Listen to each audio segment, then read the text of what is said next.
Hey folks, Rob here from SmokingPit.com. You're looking at a new Yoder YS640 smoker.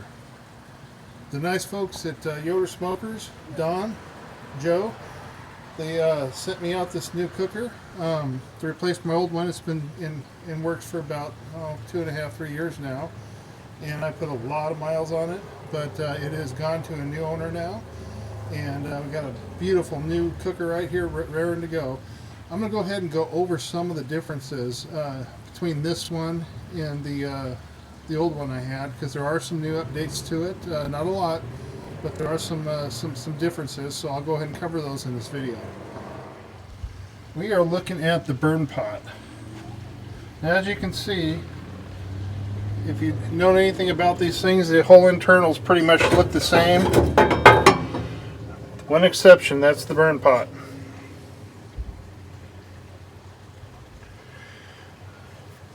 So what you'll notice here, there used to be problems with some slight warpage to the burn pot here, or the burn tray, and what Yoder has done is they've reinforced it. See this metal here welded on? You'll see that on both sides. So that's basically the big change in the burn pot. Great, anyway.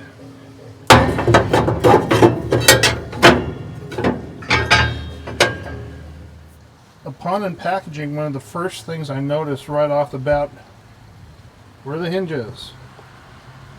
Let's take a look at those.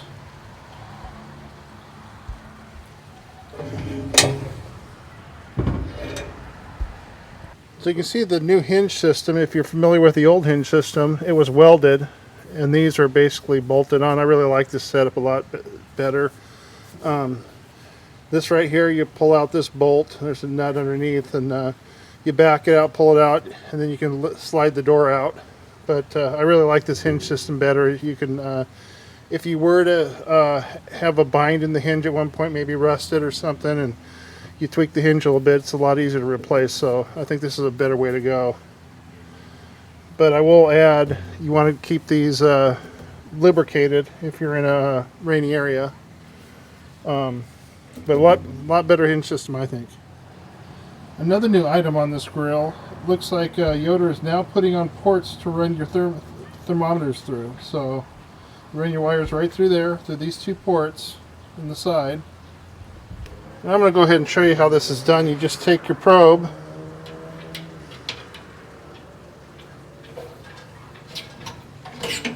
and it just passes through like so.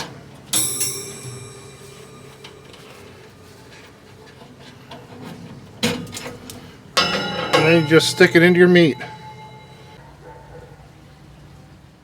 To recap, we've got so far 3 new enhancements. We've got the hinges, which you can see right here. We've got the burn pot, which is underneath all this, you can't see. The burn pot's been improved, and we've got the ports on the side where you can pass the thermometer through. And my favorite of all are the grates. Okay, having the previous model, you'd have one big grate of that size, which is kind of awkward to deal with with your dishwasher if you want to clean it and stuff. I really like this setup. Okay, makes it really easy to get them in and out. It makes it easy to deal with them. You can put them right in your dishwasher easily. I think this is a neat change. And last but not least, we have our second shelf, which I personally think this is a must if you're going to buy one of these. Get it with the second shelf. You'll use it all the time. It's a great option here. Let's go ahead and get this thing burned in. We'll fire it up and do the initial burn-in. Now the burn-in process is an hour long, according to the manual, and it's at 350 degrees. So we've got our Bear Mountain pellets in there. We're going to just use some pecan ones. All we're doing is a burn in, so it doesn't matter what flavor. Just going to get a fire going in that fire pot down there, and we'll get it burned in.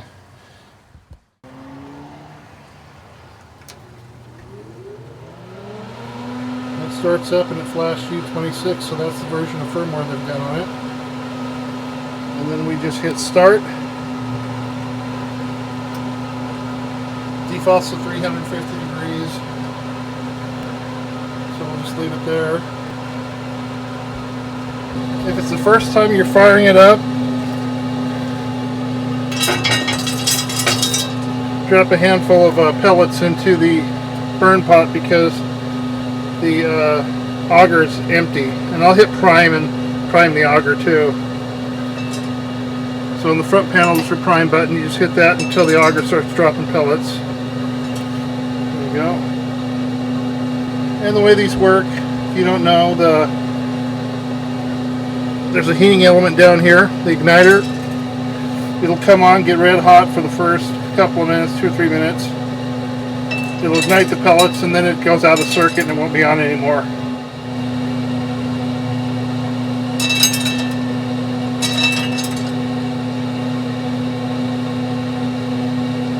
It's starting to smoke now, so we're going to have ignition here pretty soon.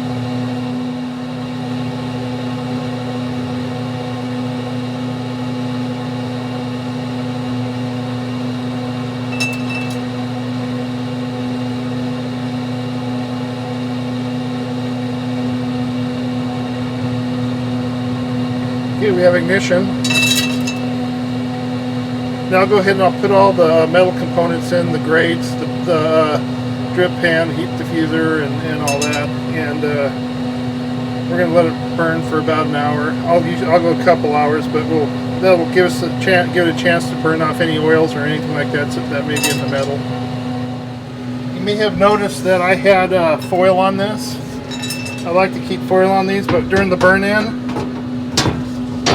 we don't want the foil on there.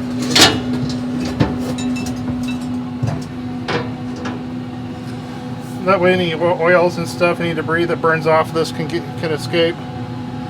So we've got our drip pan in there. Put in our grates.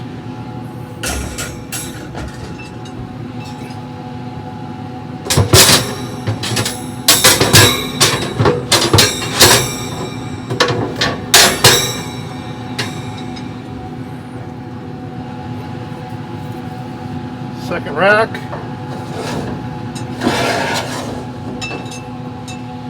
Okay, we're good to let this thing go.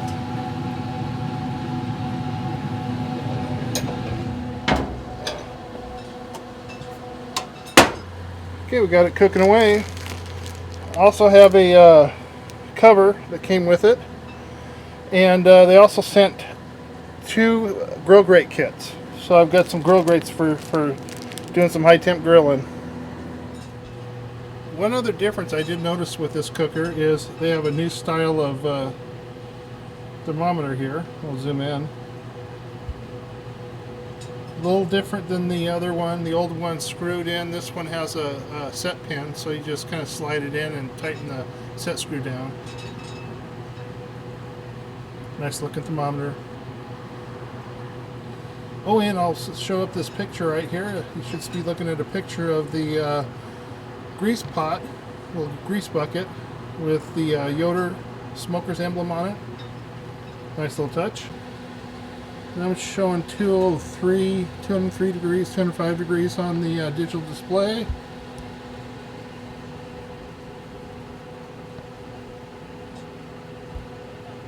And we've got about the same on the conventional thermometer. See, we've got it's going up on about 220 there.